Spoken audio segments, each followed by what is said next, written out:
एक सेकंड पहले मैं बस एक डिलीवरी वर्कर था जो कुछ पैसों के लिए अपनी जान जोखिम में डाल रहा था। मुझे सिर्फ एक कुत्ते ने ही नहीं काटा, बल्कि एक जहरीली औरत ग्राहक ने मेरे चेहरे पर बर्फ जैसा ठंडा पानी भी दे मारा। मैं किराया तक नहीं दे पा रहा था और मकान मालिक ने मुझे घर से निकाल दिया। लेकिन अगले ही पल एक भारी हेलीकॉप्टर सीधे हाईवे पर उतर आया। दर्जन भर काले सूट पहने बॉडीगार्ड्स मेरे सामने 90 डिग्री झुक गए और मुझे यंग मास्टर कहकर बुलाने लगे। असल में ये सब सिर्फ इसलिए हुआ क्योंकि मैंने दयालुता दिखाते हुए एक बूढ़े कबाड़ी को अपना आधा स्टीम्ड बन दे दिया था। कौन सोच सकता था कि वो असल में अरबों की संपत्ति वाला छुपा हुआ अरबपति निकलेगा। मरने से पहले उसने अपनी पूरी विरासत मेरे नाम कर दी और मैं पल भर में अरबपति बन गया। इस वक्त फ्लाईओवर के नीचे मैं सीमेंट की सीढ़ियों पर बैठा ठंडा स्टीम्ड बन मुंह में ठूंस रहा था। सुबह मैंने बड़ी बेशर्मी से इसे एक नाश्ते वाले की दुकान से उठा लिया था जब वो इसे फेंकने के लिए बाहर छोड़ गया था। मैं मुश्किल से इसके 2 कौर ही खा पाया। वो इतना सख्त और जमा हुआ था कि निगलते वक्त गले में दर्द हो रहा था। बारिश की एक बूंद फ्लाईओवर की दरार से टपकी और सीधा मेरी गर्दन पर गिरी, जिससे ठंड के मारे मैं कांप उठा। मेरी डिलीवरी यूनिफॉर्म पूरी तरह भीग चुकी थी और शरीर से चिपकी हुई थी। तभी मेरे बगल से जोरदार खांसी की आवाज आई। मैंने सिर घुमाया और देखा कि दादाजी गू पुल के खंभे के पास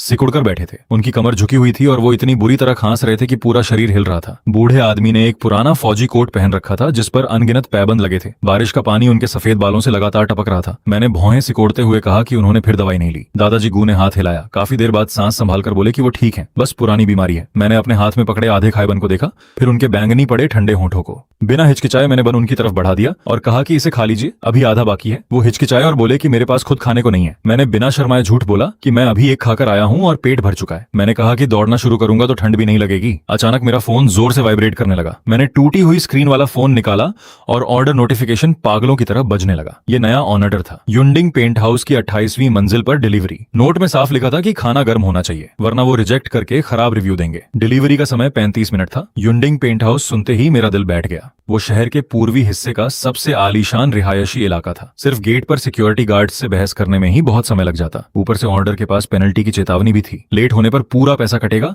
और ऊपर से $50 का जुर्माना। इस महीने मुझ पर पहले ही 3 बार जुर्माना लग चुका था। अगर इस बार भी लगा तो पूरा महीना मुफ्त में काम करना पड़ेगा। मैंने बूढ़े आदमी से कहा कि मुझे जाना होगा और वादा किया कि रात को वापस आकर उनसे मिलूंगा। बिना कुछ और बोले मैं अपनी टूटी फूटी इलेक्ट्रिक बाइक पर चढ़ा, एक्सेलरेटर घुमाया और सीधे बारिश के तूफान में निकल पड़ा। बारिश इतनी तेज थी जैसे कोई सीधे सिर पर पानी उड़ेल रहा हो। मैं आंखें सिकोड़कर ट्रैफिक के बीच से निकलता रहा। रेस्टोरेंट से खाना लेने के बाद मैंने समय देखा, सिर्फ 22 मिनट बचे थे। मुश्किल था, लेकिन मुझे पूरी जान लगा देनी थी। मैंने डिलीवरी बॉक्स को सीने से कसकर पकड़ रखा था। डर था कि कहीं बारिश का पानी अंदर न चला जाए। 14 मिनट बाद मैं युंडिंग पेंट हाउस पहुंच गया। मुख्य गेट पर यूनिफॉर्म पहने एक सिक्योरिटी गार्ड खड़ा था। मेरी टूटी बाइक देखते ही उसके चेहरे पर